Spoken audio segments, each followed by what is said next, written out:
Assalamualaikum warahmatullahi wabarakatuh. Nahmaduka ya dzal jalali wal ikram wa nusalli wa nusallim ala sayyidina Muhammadin sayyidil anam wa ala alihi wa ashabihi wa atba'ihi ila yaumit tamam. Bismillahirrahmanirrahim.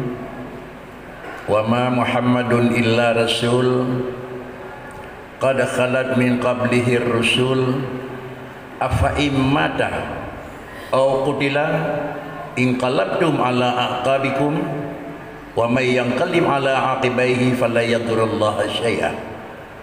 Langkah yang pertama, marilah kita memuja dan memuji Allah Subhanahu wa taala atas segala curahan limpahan rahmatnya, baik merupakan nikmat ijad dan nikmat imdad yang setiap insan tidak akan lepas daripada menikmati dua nikmat tersebut. Salam dan salam mari pula kita sampaikan ke baginda Rasul Muhammad sallallahu alaihi wasallam, para al dan sahabat sekalian. Yang mulia Abuya Mawardi serta seluruh para abu sekalian, yang terhormat seluruh bapak pimpinan pemerintahan baik tingkat 1 Aceh dan tingkat kabupaten dan kota Los Mawai yang kami muliakan, dan yang kami muliakan Abu Walid Abi dan seluruh peserta merupakan adalah pemateri di dalam acara yang berlangsung pada hari ini. Akhirnya yang kami muliakan Tengku moderator dan seluruh saudara-saudara panitia pelaksana, baik atas nama kedua pelaksana dan seluruh jajarannya, sehingga dengan kegigihan dan kesungguhan berhasillah satu acara. Sebagaimana acara ini telah memasuki di dalam acara yang telah berhasil di dalam memulainya, mudah-mudahan kita harap nanti akan juga berhasil di ujung sebagai menyimpul hasil muzakarah pada hari ini. Bapak-bapak dan para abu yang kami muliakan, muzakarah pada hari ini adalah beberapa poin yang memang dibicarakan, dan oleh panitia ataupun moderator telah membatasi ruang gerak kerja, baik sebagai pemateri atau sebagai penanggap. Maka kita insyaAllah akan bicara dalam ruang gerak yang telah diizinkan dengan waktu yang telah ditentukan. Para hadirin abu dan kami muliakan, judul yang telah diberikan adalah adakah perbedaan atau bagaimana perbedaan antara tauhid rububiyah, uluhiyah, sifat dan asma. Para hadirin yang kami muliakan, sebelum kita adalah memulai perbedaan antara 1, 2 dan 3, tentu kita kali dulu yang bawa kalimat tauhid yang pertama. Kalau kita ujung kepada rububiyah, kalimat tauhid yang pertama, lalu kita limpahkan kepada adalah uluhiyah, tentu adalah kalimat tauhid dengan uluhiyah, kalimat tauhid dengan rububiyah. Sebelum kita limpahkan, kita lihat apa itu kalimat tauhidun. Tauhidun itulah satu kalimat adalah untuk menunjukkan yang bahawa dia itu adalah tidak boleh ada sekutu dalam sesuatu di dalam zat Allah. Karena zat Allah wajibil wujud, maka dia adalah ujungnya. Kalau kalimat wajibil wujud bukan tauhid, sama dengan zat Allah menjadi bukan wajibil wujud. Dikarenakan karena makna wajibil wujud itu bukanlah wujud dengan karena sudah hilang Adam, bukanlah ada Tuhan justru karena sudah hilang tidak ada, dan bukan pula ada Tuhan sementara menunggu kapan datang tidak ada. Oleh karenanya demikian, ada Allah itu bukanlah memang ada dengan bil ijad, tetapi ada Allah Ta'ala adalah ada dengan Allah Ta'ala wujud bidzat. Maka yang pertama kali kita harus membeda antara adalah wujud bidzat dan wujud bil ijad. Dengan istilah kitabnya antara wujud mutlak dengan wujud muqayyad. Lalu bagaimana pengertian wujud bidzat dan bagaimana wujud bil ijad? Wujud Allah Subhanahu wa taala adalah juga wujud. Lalu bagaimana wujud Allah? Jangan kita banding dan kita melihat bagaimana wujud yang ada pada kira-kira wujud yang wujudnya bil ijad. Tetapi adalah wujud Allah taala itu wujud bidzat. Artinya wujud Allah itu, kenapa Allah itu ada? Justru karena pada Allah tidak ada sifat tidak ada. Itu kuncinya. Kenapa Allah kita meyakini ada? Karena pada Allah tidak pernah ada sifat tidak ada. Kalau pada Allah tidak ada sifat tidak ada, sama dengan Allah selalu ada. Kalau sudah bicara Allah, apakah bicara zat? Atau sudah dikatakan Allah itu bicara satu zat yang mausufun bisifat? Kalau demikian adalah Allah Ta'ala yang bicara Allahu itu ma'budun bihaq. Lalu mungkin diartikan dengan tauhid uluhiyah. Allahu adalah Rabbul Alamin, mungkin dialihkan kepada tauhid adalah rububiyah. Mari kita katakan apa itu ilahun dan apa itu Rabbun. Rabbun pengatur, sama dengan itu sifat fi'il. Ma'budun bihaq itu sifat zat. Jadi kalau demikian, kenapa kita ngakui yang bahwa Allah sebagai Rabbi? Kenapa kita akui Allah Ta'ala sebagai uluhiyah dan ilahun yang ma'bud bil haq? Kembali kepada kita, karena dia itu adalah layak, padanya telah terkumpul sifat kamal. Yang mana yang dikatakan sifat kamal? Tentu pada Allah Ta'ala bukan datang kamal karena hilang adalah kurang. Tetapi pada Allah Ta'ala karena yang ada sifat kamal, tidak ada sifat kurang. Di antaranya menandakan yang bahwa wujud itu pada Allah sifat kamal. Dalam bahasa kita orang yang belajari, sesudah dikatakan adalah wujud, lalu diikut sertakan kidam sampai wahdaniyah. Sesudah Allah bicara dalam Quran innani anallah, lalu diikut sertakan dengan huwal awwalu. Lalu sesudah itu juga diikutkan wa huwal ghaniyyu wa antumul fuqara. Lalu diikutkan serta dengan laisa kamitslihi syai'un wa huwas samiul basir. Semua ayat tersebut adalah menunjukkan untuk tanzih zat daripada sifat kekurangan. Apa itu kurang? Yang dikatakan kurang adalah sesuatu yang ada batas. Sesuatu yang ada batas itu yusama kurang. Yang mana batas? Besok, kemarin belum ada, hari ini ada. Yang ada hari ini, kemarin tidak ada, ini kurang. Kemudian hari ini ada, besok tidak ada. Yang ada pada hari ini dianggap kurang. Satu kurang. Yang kedua, yang mana lagi yang dikatakan kurang? Dia ada tetapi tidak pernah dia bisa jadi kalau tidak ada yang mengadakan. Tidak mungkin sesuatu yang ada diadakan kalau tidak ada bahannya. Kesimpulan, kalau Allah Ta'ala itu wujud bidzat tanpa mujid, tak perlu siapa yang menciptanya. Kalau wujud Allah itu wujud bidzat, enggak perlu daripada ajza dan apa bahannya. Dikarenakan karena Allah Ta'ala diberi nama dalam kitab, yaitu Allah Ta'ala adalah laisa jismun wala jirmun. Allah itu bukan jisim dan Allah itu bukan jirim. Kenapa Allah bukan jisim dan Allah itu bukan jirim? Justru karena Allah Ta'ala tidak ada yang dijadikan oleh menjadi, dan Allah Ta'ala tidak ada bahan dari bahan apa terjadi. Para hadirin sekalian jemaah yang terhormat, oleh kerana demikian maka karena pada Allah itu ahad, zatnya ahad, sifatnya ahad, af'alnya ahad. Kenapa zatnya ahad? Karena zatnya itu adalah tidak punya terkib. Kenapa zatnya ahad? Karena zat Allah Ta'ala itu tidak punya zaman. Kenapa zat Allah ahad? Karena zat Allah tidak punya kaifiyah. Lalu kalau Allah memang ada, tetapi kita mau tahu bagaimana warna dan potongan Allah Ta'ala, tentu jawabannya Allah ada, tidak ada model. Kenapa tidak ada model pada Allah Ta'ala? Karena terjadi model bukan pada zat. Terjadi model adalah pada bahan yang jadi untuk zat. Kalau sesuatu benda kita model kiri kanan putar kiri, bukan karena model benda, tetapi adalah karena modelnya bahan. Kenapa kita memang ada model? Duduk, berdiri, tidur, jalan. Karena kita mana model. Nah, lipatan badut. Nah, lipatan bak kaki. Nah, lipatan bak keing. Nah, lipatan bak jarau. Maka sama dengan dia itu boleh jadi model. Lalu Allah Subhanahu wa Ta'ala tidak perlu dan ada model karena Allah enggak ada bahan. Kalau Allah tidak ada bahan dalam wujudnya Allah, maka sama dengan Allah Ta'ala itu dikatakan ahad di dalam wujud. Pengertian ahad dalam tauhid itu kita bicara persoalan adalah istilah. Tak boleh kita ikatkan persoalan tauhid istilah dengan bahasa lughawiyah. Selama penggunaan bahasa lughawiyah kita gunakan kepada bahasa istilahiyah, kapanpun tidak akan ketemu. Lalu bagaimana ahad yang ada pada ibadah, pada tauhid? Ahad yang pada ada tauhid itu adalah dua sisi.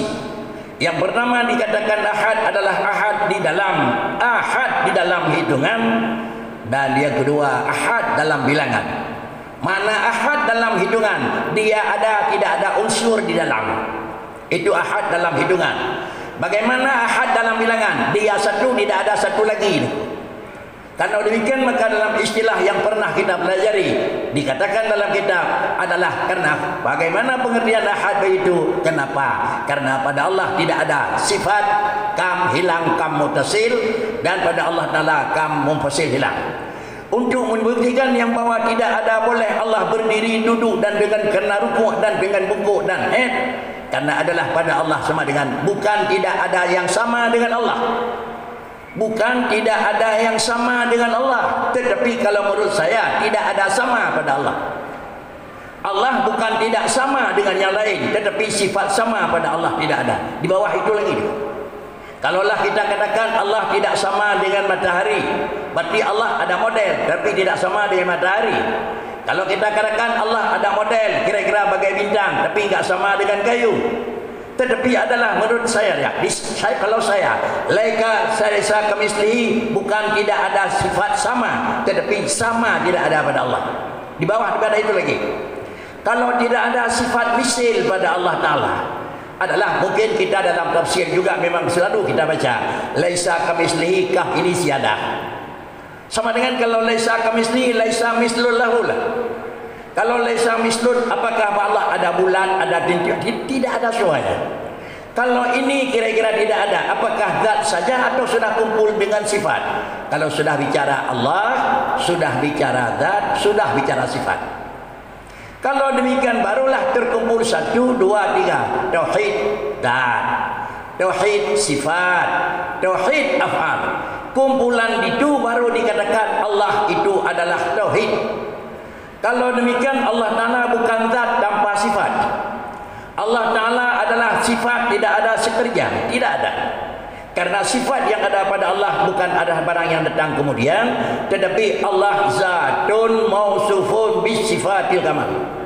Satu zat yang pada zat itu telah lengkap dengan sifat kamal. Kalau zatnya adalah bukan ada karena sudah hilang tidak ada, maka pandainya Allah bukan justru sudah hilang adalah bodoh.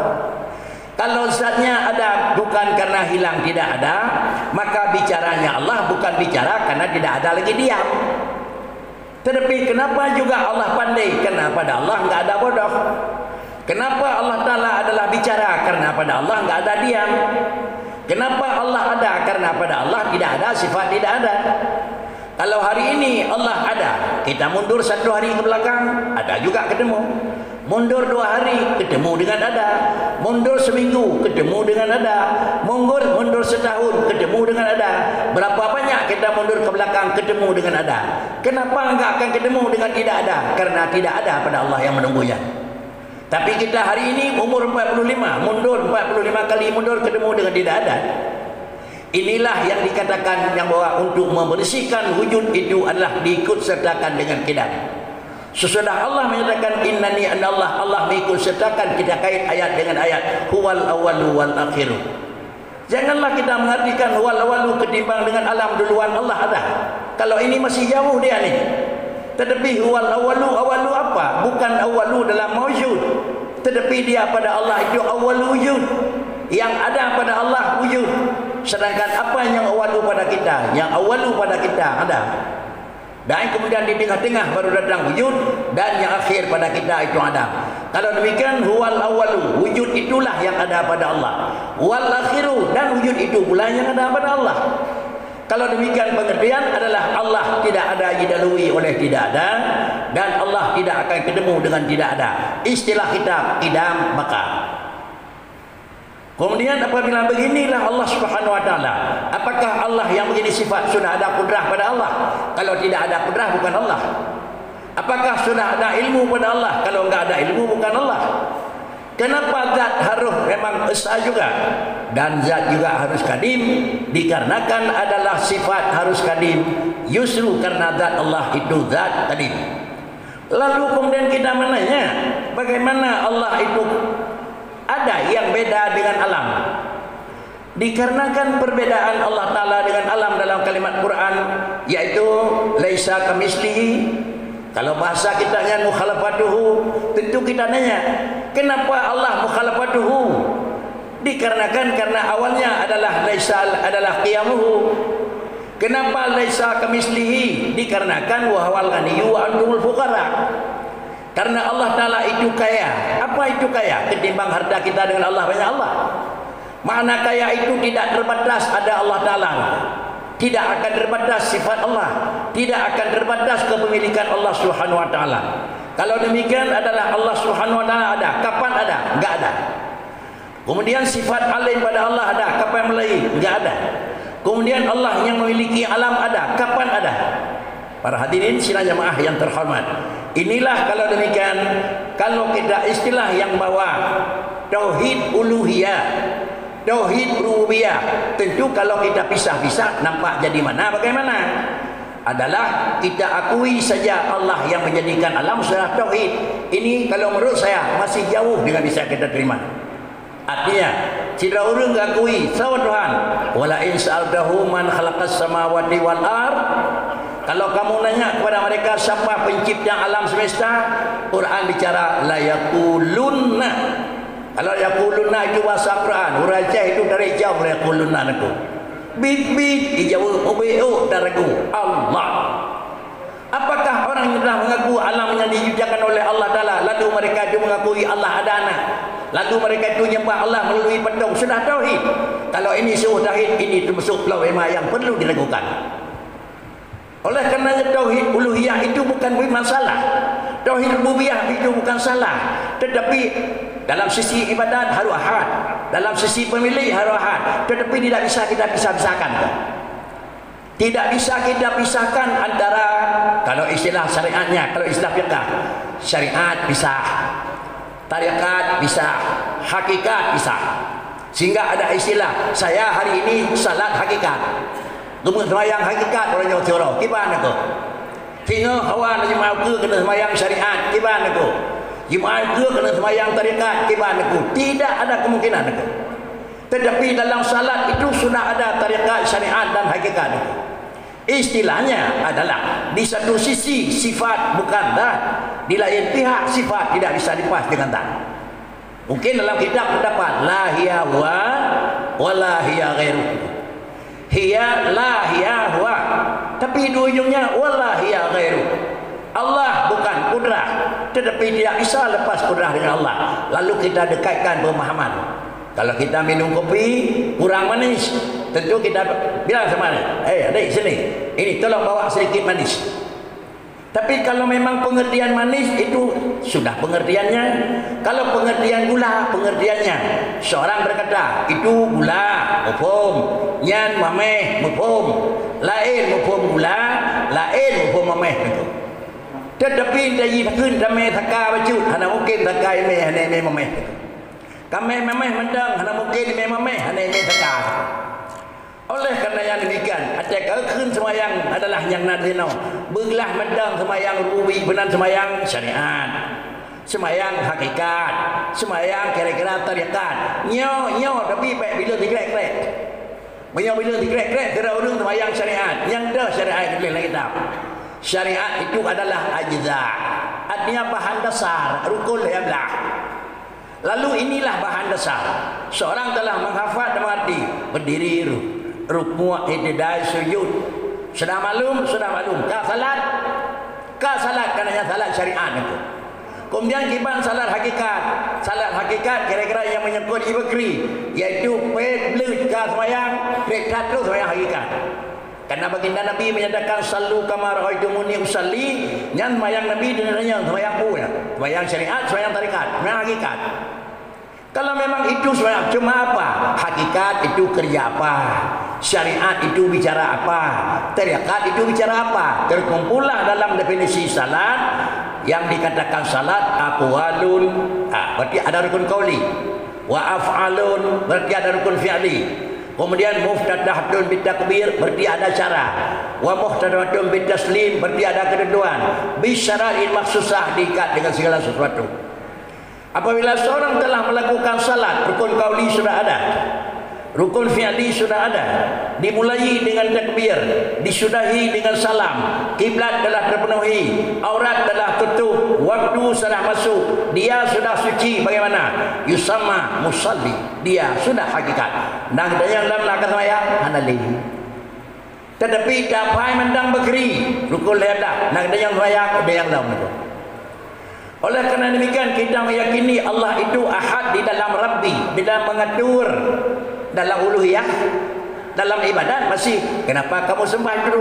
Karena ma na'buduhum illa liyuqarribuna ilaihi zulfa. Anda dijawab sama pegat doa alam Tuhan, anda datanya kepada remah pedung liyuqarribuna ilaihi zulfa. Berarti dalam sisi uluhiyah dia masih pakai perantara. Dalam sisi rububiyah pengatur dia mengaku Allah itu saja. Kalau demikian kita mengatur dan mengaku zat Allah tidak ada tarkib, zat Allah tidak ada barang yang sesuatu yang kurang, sifat Allah tidak ada kurang, af'alullah tidak ada kurang. Lalu barulah dikatakan orang bertauhid. Dalam sisi ubudiyah harus tauhid, dalam sisi penciptaan harus tauhid.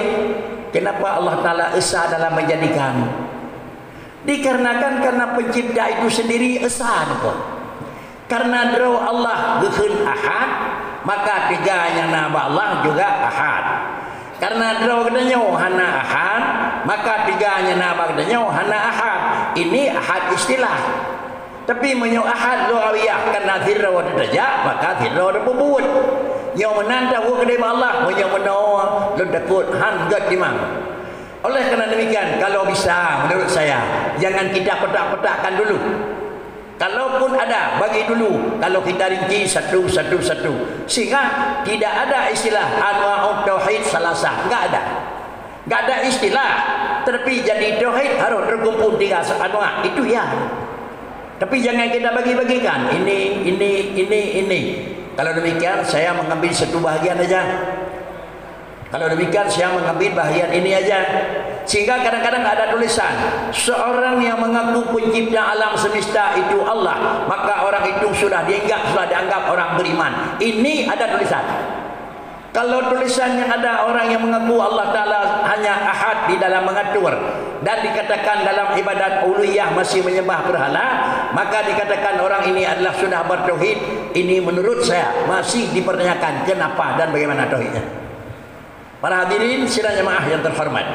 Kemudian apabila inilah tauhid-tauhid tersebut, uluhiyah, rububiyah dan tauhid dan asma, maka sama dengan dia dalam zat harus ahad. Bagaimana ahad dalam zat? Ahad dalam zat tidak ada yang menjadikan. Ahad dalam zat tidak ada daripada bahan apa jadi. Kalau tidak ada dijadikan, enggak usah kita nanya kapan ada, hilang teman. Kalau tidak ada bahan, bagaimana potongan? Enggak usah nanya, hilang. Kalau tidak ada di mana dia sekarang, enggak usah nanya, enggak ada tempat. Kalau demikian, kalau masih berat dengan ingatan kita yang bahwa Allah nah tapi enggak mungkin enggak ada tempat, aneh dalam berat. Cobalah pikir, alam adalah dulmu, Allah adalah nuru. Istilahnya adalah alam itu tidak ada dan Allah itu adalah ada. Allah dalam posisi ada, alam dalam posisi tidak ada. Kalau ingin nanya, waktu belum Allah mengijad alam, sebelum Allah menjadikan alam, Allah sudah ada. Di mana dia? Di atas, di bawah, kiri, kanan, bagaimana? Oh, di situ Allah Ta'ala enggak punya apa-apa karena belum ada. Kalau sebelum kita dilahirkan ada, maka sesudah juga demikian. Maka Quran diikutsertakan wal zahiru wal batin, huwal awalu wal akhiru diikutsertakan wal zahiru wal batin. Saya menurut kira-kira wal zahiru wal batin bukan hanya mengetahui isi hati dan perkataan, Tetapi wal zahiru wal batin, sebelum Allah mempernampakkan alam. Allah di mana tempat? Enggak ada tempat. Wa tahiru, sesudah Allah mempernampakkan alam. Di mana Allah? Tidak ada tempat. Kalau sebelum Allah mempernampakkan alam, Allah tidak ada tempat, kita beriman Allah enggak pakai tempat. Lalu sesudah Allah menjadikan alam, kita yakini Allah sudah punya tempat. Berarti antara lahir dengan batin, antara sebelum Allah menjadikan alam, sesudah menjadikan alam, kita ada dua pemahaman. Sebelum Allah menjadikan alam, Allah enggak punya rumah. Sesudah Allah menjadikan alam, Allah sudah punya rumah. Ini mungkin hal yang dikhawatirkan. Maka dengan karenanya, apa juga kata-kata Allah yang telah bicara, saya di sini, saya di sini, saya di sini. Bapak-bapak yang terhormat, coba kita kaji ya. Apakah enggak percaya Allah telah bicarakan saya di sini, saya di sini? Sebelum kita percaya kata-kata saya di sini, kembali dulu, siapa yang kita percaya? Kita percaya itu kalam Allah karena Allah sendiri yang bicara. Lalu bagaimana dan apa yang dikatakan kalam? Yang dikatakan kalam adalah sifatun qaimatun bidzatih. Yang dikatakan kalam itu satu sifat. Allah ada, kalam ada. Qaimatun, dia sifat enggak pisah-pisah dengan zat. Lalu qadimatun, sifat itu bukan datang kemudian. Kalau demikian, Allah telah bicara dengan kalam yang tidak punya huruf, dengan tidak punya suara. Apa kata Allah? Innani anallah la ilaha illa ana. Apa kata Allah? Kemudian fanduru kata Allah. Apa kata Allah? Amintum man fis samai. Semua kata Allah Taala ini sudah ada. Makna kalam Allah yang nafsi. Amintum man fis sama. Mana kalam Allah yang nafsi? Ar-Rahmanu 'alal arsy istawa. Coba kita beri arti kalam nafsi bagaimana? Ar-Rahmanu 'alal arsy istawa. Coba beri mana kalam nafsi? Sebelum nuzul dan Quran diturunkan, ada satu makna. Allah menyatakan yang bahwa karena kalam Allah itu takluk kepada wajib, takluk kepada mustahil, takluk kepada harum. Waktu pula lah kalam Allah Ar-Rahmanu 'alal arsy istawa sudah ada. Yang mana dia? Belum ada, karena dia belum lahir. Kalau dia belum lahir, kemudian lahirlah diturun Ar-Rahmanu 'alal arsy istawa. Ini kalam Allah. Kalam Allah ini apa? Ini sudah kalam lafzi. Dalam kaidah usul, dalam kaidah tafsir, tidak boleh perbedaan makna kalam nafsi dengan kalam lafzi. Kenapa tidak boleh beda? Karena kalau beda makna kalam nafsi dengan makna kalam lafzi, bisa-bisa Quran tidak begitu murni. Kenapa? Beda dengan kalam Allah yang nafsi. Justru karenanya para hadirin dan sidang jemaah yang terhormat, para abu yang kami muliakan, yang bahwa Quran adalah kalam Allah, adalah ada dua penjelasan dalam kitab. Ada yang diberi nama dengan kalam nafsi, dan ada pula yang diberi nama dengan kalam lafzi. Memandang mengingat makna yang ada dalam Ar-Rahmanu 'alal arsy istawa tidak sedikit pun berbeda dengan makna kalam Allah yang kadim, maka huwa yusamma kalaman. Mengingat karena alif sudah ada, ra sudah ada, ba sudah ada, mim, dia itu dikatakan lafzi. Oleh karena yang demikian, disinilah mungkin tempat perbedaan dan tempat ada perpecahan. Orang yang menyatakan Quran itu hadis, orang yang mengatakan Quran itu makhluk. Kenapa mereka berkata? Karena adalah huruf Quran itu makhluk. Tetapi namun demikian, paham tersebut dibentikan, tidak boleh dikatakan, karena ditakut akan terjadi penghinaan terhadap Quran yang sudah ada. Kalau demikian para hadirin sidang jemaah yang terhormat, kalam Allah yang nafsi menunjukkan kepada satu mana, dan mana yang dituju oleh kalam nafsi belum ada. Umpama wahwa ma'akum, saya ini beserta kamu. Yang mana kamu itu? Itu kalam nafsi itu. Yang kamu itu ada kala tumbuh-tumbuhan, ada kala hayawan, ada kala urang, ada kala kaya, ada kala angkut. Wahwa ma'akum. Kalau demikian kita tahu yang ingin tahu, kaum waktu itu yang mana ada? Yang mana kaum waktu itu? Sudah ada kayu lembu? Sudah ada manusia yang duduk? Sudah ada ikan yang gede? Belum ada. Kalau belum ada berarti Allah Ta'ala wacara bahwa ma'akum, kemudian Kemudian sesudah turun wa huwa ma'akum, kenapa Allah sudah menyatu dengan buah kayu? Kenapa Allah akan menyatu dengan kot? Kenapa Allah akan menyatu dengan orang? Karena itu kalau ke ma'akum, kum yang nangan, kum jino, kum dojemun. Inilah yang mungkin adalah kata-kata yang diungkapkan oleh Ali karamallahu wajah. Kanallahu wala syai'a ma'ah. Allah itu pasti dia ada, tapi enggak terikat dengan apa-apa. Kapan ini? Allah atas nama Allah. Wa huwal ana ala ma'alaihi kana. Sekarang sesudah lahir bagaimana? Yang kata lain wa huwa ma'akum kanallahu wala syai'a ma'ah. Ini adalah kalimat yang dalam kira-kira besar. Wa huwal ana ala ma'alaihi kana. Ini sudah kira-kira wa dhahiru. Tapi wa huwa ma'akum wal batinu. Wal batinu awwalu wal akhiru wal zahiru wal batin. Di dalam pandangan keyakinan kita wa huwa ma'akum kalam azali yang menuju mana? Yang manakum tidak ada menyatu Allah dengan alam. Kalau sesudah Allah menjadikan alam, mempernampakkan alam di mata kita, jangan juga ma'akum kira-kira telah menyatu ke dalam tauhid, baik ke tauhid kira-kira orang yang akan terjadi adalah hulul dan ittihad. Apabila terjadi hulul dan ittihad, bagaimana hulul dan bagaimana ittihad itu? Ittihad dua jadi satu, tetapi hulul dua nampak satu. Artinya Allah dan bakaya, Allah nak berupa draw lagi bakaya, lah bakaya nak Allah. Ini adalah yang sama dengan ini sudah betul. Bagaimana ittihad? Tidak ada Allah, tidak ada kayu, semua Allah. Lalu pemahaman ini kadang-kadang pemahaman orang ahli arifin yang tinggi, kalau bisa sebaiknya jangan kita campur tangan, karena ini istilah mereka yang arif billah. Dengan karena demikian bahasa arif billah jangan sekali-kali kita ikuti, karena itu adalah bukan barang yang wajib kita ikuti, dan jangan kita yakini itu salah. Kenapa? Karena adalah bahasa mereka beda dengan bahasa kita. Karena bahasa orang yang memang makam tinggi, ini sudah makam adalah la maujuda illallah. Kalau kita tanya siapa yang ada? Allah. Lain tidak ada. Kenapa mereka itu menjawab ada Allah, padahal di rumah mereka itu ada rumah, ada motor, ada kereta, ada semuanya. Kalau menanya di rumah Abu ada mobil, ada. Kenapa juga Abu menyatakan tidak ada siapa yang ada Allah? Inilah bahasa mereka.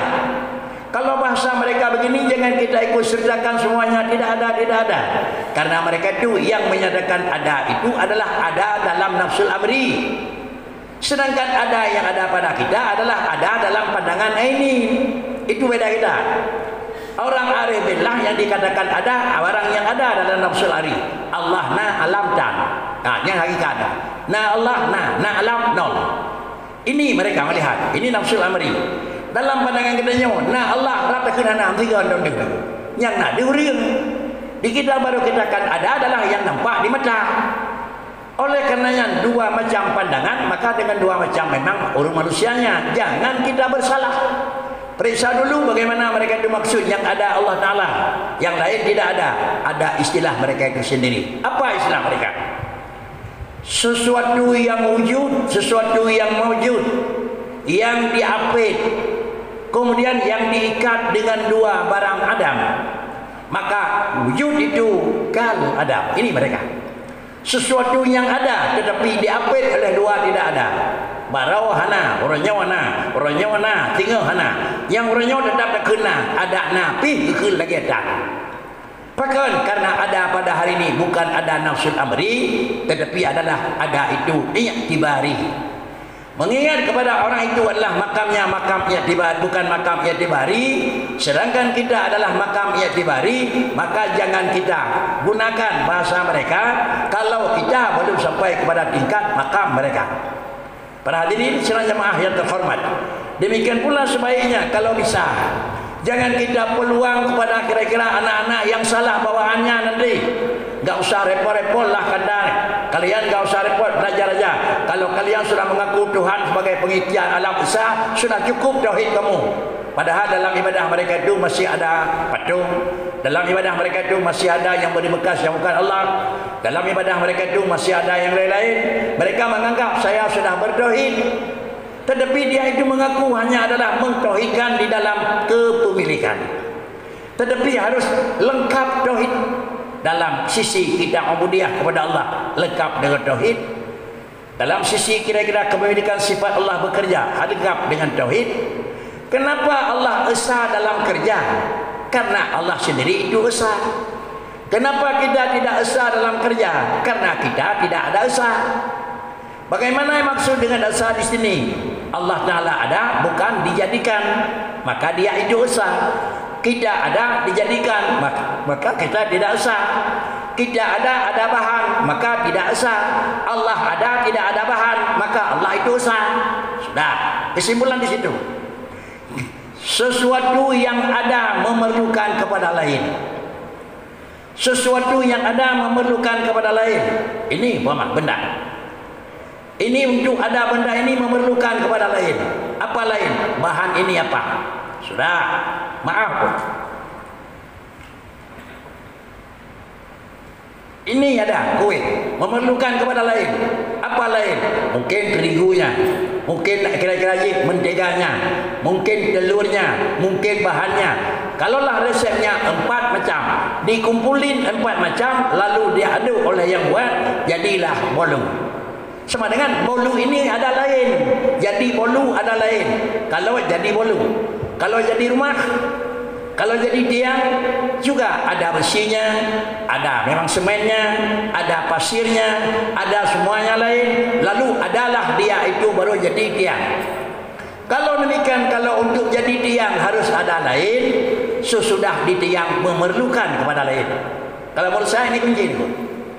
Kalau Allah memang tidak ada bahan lain untuk wujud Allah, kenapa Allah yang sudah ada memerlukan lain? Nah Tuhan hanya perlu bahan, bahkan Tuhan yang kana harus mikirkan bahan itu. Tetapi kita ada memerlukan bahan. Bagaimana bahan? Na asau, na tuliang, na kulit, na dumpu. Kana orang tadi yang nyepat dalam dua aku. Hai kepun dua, mana dapat dua aku. Yang perlu kursi pak dua kan orang perlu kursi ni. Bahannya na ba orang. Yang perlu ke tanah kan tameh, yang perlu ke lubang. Tetapi yang perlu ke lubang bahan yang ada pada tiang. Coba Allah tak pinah bersawa, pinah semen, pinah anau, pinah debu. Tak ada yang nak perlu tamat, tak perlu tanah. Aman aku. Kalau demikian apabila datang orang pegang rumah, dia orang pegang kun, nyopat aku lubang pacok pertama apa kepuan. Lu pedang damai aku. Sebelumnya dia kan laulai dia hana perlu tanah buat pedang aku. Kemudian kita kembali, kalau untuk ada memerlukan kepada lain, sesudah ada pasti memerlukan kepada lain. Istilah orang cek, na kita nyawa perlu ke kau, ada lena kita nyawa majak ke kau. Bana perlu ke kau, benar baru jerit. Makan dia kali nabi perlu ke kau. Sedangkan Allah Taala wujud hana apa lain. Kenapa Allah yang sudah wujud memerlukan kepada lain? Ini aneh, ada yang lain. Nah Tuhan hana bahan, bahkan Tuhan yang kana benar apa ke piau hari bahan apa dulu aku. Sebenarnya sudah perlu bahan aku. Ini satu keanehan. Para hadirin sidang jemaah yang terhormat.